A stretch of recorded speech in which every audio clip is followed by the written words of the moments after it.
Hey guys, Socket here. I'm just going to do a quick tutorial on the Helix Conductor. It's the baby brother to the Helix Director and is used to control all the features of your Helix DSP. Relatively inexpensive, easy to install, plug and play. So you start off at your home screen, which at the moment mine's configured for volume. So you simply turn the volume up, turn it down. And then you cycle through to the other menu items. You simply press the button. So that takes me to my subwoofer volume, my rear fill volume, etc. If I want to change my tune, it's currently set on tune 4. Simply move it to the tune I want and then press and hold the button.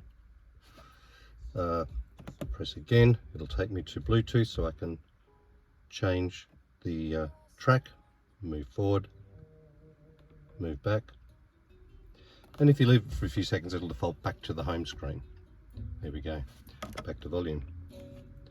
So yeah, pretty simple. And as I said, in the Audio Tech Fisher PC tool, totally configurable. You can select different items for the different menu items, colors, LED, brightness, a whole bunch of stuff. I'll do a separate video on that. And there you go. That's the Helix Conductor, and a very quick tutorial on how to use it. Cheers.